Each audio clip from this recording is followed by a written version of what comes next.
आज जो बात कर रहे हैं रिवीजन स्ट्रेटजी के हवाले से बात कर रहे हैं कि यार रिवीजन स्ट्रेटजी क्यों इंपॉर्टेंट है, उसमें क्या करना चाहिए, मैंने क्या किया था उस टाइम पे अपने हाउ आई क्रैक्ड एग्जाम्स। तो इसमें मेरे पास 10 टॉप टिप्स हैं that basically I use and I would recommend everybody using that. तो बहुत बहुत आपको हेल्प हो जाएगी उसको यूज़ करने से पहले। अच्छा, रिवीजन के बारे में एक चीज़ बताऊँ आगे जंप करने से पहले कि भाई जितना अच्छा आपको सब्जेक्ट आता हो, आपने 3-4 महीने बहुत अच्छे से पढ़ा है, लाइक बेहतरीन, but if you can't do the revision, आपको टाइम नहीं है, आपने नहीं की, then it massively reduces your chance of passing. Of course ऐसा नहीं कि 0%, but it massively reduces. So I always recommend कि आप रिवीजन पे बड़ा फोकस करें कि क्या करना है, कैसे करना है। तो मेरे पास बेसिकली तो हैं 10 tips. I share my experiences, मैंने क्या किया था आपके साथ उस साथ ही। तो सबसे पहले नंबर 1, रिवीजन के लिए बड़ा इंपॉर्टेंट है कि आपके पास टाइम हो। So dedicate some time to revision itself कि भाई मेरे पास चलो 1 महीना है, 1.5 महीना है, फाइनल्स में हम यूजुअली 2 महीने का देख रहे होते हैं स्टेज पे कि भाई मैं रिवीजन करूं बहुत टाइट ना।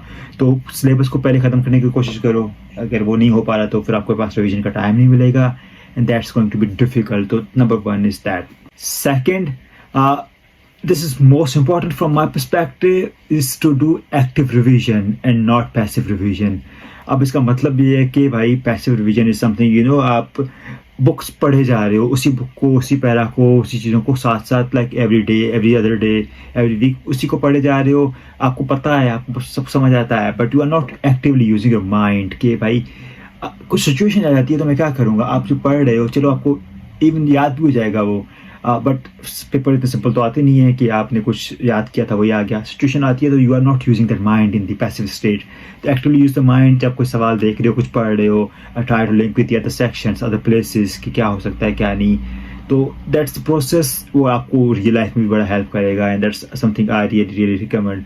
अपनी टेक्निक्स डेवलप करो, no matter how you feel comfortable, अपनी टेक्निक्स के हिसाब से इसकी एक्टिव रिवीजन करो, not the passive revision. Passive revision might look like simple, but it's definitely not helping at all. Number 3, which I personally did, that's important. Mix your day. So by mixing your day, I mean कि यार आप ना multiple papers करो एक ही दिन के अंदर। तो what I personally did, number 1, I'll talk about that and then I'll talk about guidance for you. What I personally did was usually preparing for 2 subjects per day. एक इसमें थ्योरेटिकल, एक practical, तो 2 सब्जेक्ट्स प्रिपेयर करता था in one day and next day may be some other subjects या may be same subjects depending. So that's my strategy. Now that strategy helps me to overcome the boring part of the theoretical area कि भाई theory का paper पढ़ रहा हूँ, let's say tax and accounting, you are studying for that. अब तुम tax पूरा दिन पढ़ोगे, कोई पढ़ के दिखा दे मुझे, मैं उसको चैलेंज कर रहा हूँ। तो you can't read tax for the whole day. तो आपको टैक्स की बोरियत खत्म करने के लिए you need some number, some numericals. तो अपने अकाउंटिंग कर ली तो 2 पेपर्स कर लिए।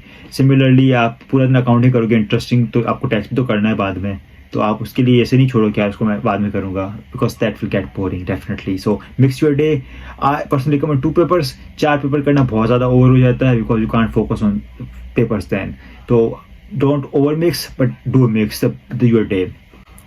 Number 4, important again, flow charts, mind maps जो हम बात कर रहे होते हैं, तो वो आप ज़रूरी करें। माइंड मैप्स की बात हम एग्जैक्टली बाद में थोड़ी सी करेंगे, बट अभी फ्लो चार्ट्स की बात करें कि आपके पास समरीज वगैरह होनी चाहिए चीज़ों की ahead of time. When you are studying आपके पास नोट्स होने चाहिए।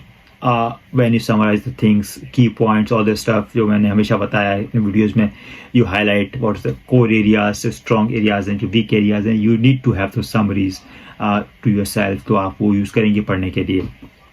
नंबर 5 पॉइंट जो है ना, स्टडी ग्रुप्स के हवाले से बेसिकली ना, अकेला पढ़ना is always difficult. I always recommend कि आप 2 लोग कम से कम हों पढ़ते हुए, and this is what I have done.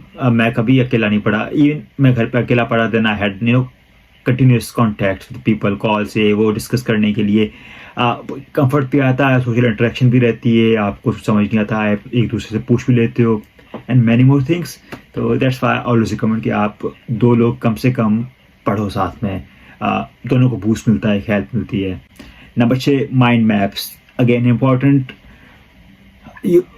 वही है कि एक्टिव रिवीजन से लिंक कर रहा हूँ मैं इसको. You should be able to create scenarios, create dynamics कि भाई कैसे how things will move.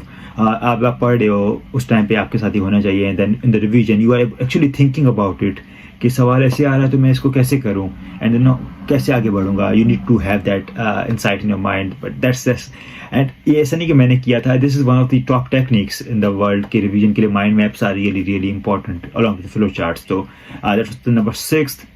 Number 7 being past papers. My I think favorite area. मैंने बहुत सारी अपनी वीडियोस में बोला है कि यार past papers the must.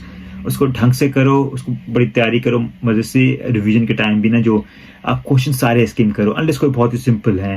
But of course when you are studying आपने सब कुछ मार्क कर लिया होगा कि यार ये बहुत सिंपल है, इसको दफा करो. ये ठीक है, मुझे इसको देखना है. ये हार्ड लग रहा है ना, इसको मुझे फिर से करना पड़ेगा. तो have those things already in place. उसके बाद रिवीजन का टाइम आता है जब आप उसको रिवाइज करो, उन चीज़ों को, उन कॉन्सेप्ट्स को, उन क्वेश्चंस को जो आपको मुश्किल लग रहे थे. And then you are much more prepared. Number 8, keep writing at your core. Writing is very very important. It's not actually a revision thing, but if you're not good with writing, at least then you need to keep writing in the revision period as well. कि भाई मैं ऐसा नहीं कि writing की मैं the way it's written इसकी बात कर रहा हूँ. It's more like how you develop the answer. आप कैसे जवाब लिखते हो, तो उस राइटिंग की हिसाब से आप ना प्रिपेयर करो, स्पेशली ऑडिटिंग के या थ्योरेटिकल पेपर्स के अंदर. What you right it doesn't make sense to keep working on that. Number 9 being mock exams, being time limited capacity में आप पेपर अटेम्प्ट करो एक्चुअली रिविजन के टाइम में ही. तो that will help you identify your weak areas actually just ahead of time. तो mock exams करो, पास papers करो जो बड़े मुश्किल लगते हैं आपको टाइम कैपेसिटी में. आप just don't go over time. Answer check करो अपने, उस हिसाब से ये भी करो. And last not the least, keep doing. आपको लगेगा यार मैंने 2 रिविजन्स कर ली हैं, चलो बहुत हो गया, आप थोड़ा चिल कर लेते हैं. वेल चिलिंग इज गुड, थोड़ा बहुत करना चाहिए, but don't relax too much yourself. 2 revision हो गई हैं तो why not third. It's always better कि आप एग्जाम्स के लिए बेस्ट प्रिपरेशन करो, नॉट लाइक ओके एक एवरेज प्रिपरेशन कर ली है. On normal videos I usually say कि यार मैं 2 से 3 प्रिपरेशन करता हूँ usually. But there are times, जैसे लॉ का सब्जेक्ट ऐसा है मैंने 5 बार भी रिवीजन की होगी, कॉर्पोरेट लॉस की जो फाइनल का था. तो yes there are some difficult subjects, तो आप उस पर टाइम लगाओ. कोई वो नहीं है कि चलो आपने 2 बार कर लिया, you are best in that. You can't be best, nobody can be best. Especially theoretical subjects में you keep forgetting things. तो that's all for me in the revision techniques. और कुछ specific नहीं है. This if you do all these things, I'm sure आपकी एक बहुत अच्छी preparation हो जाएगी. And if you have hit the right spots, आपका paper clear हो सकता है बहुत easily. So I wish you guys best of luck.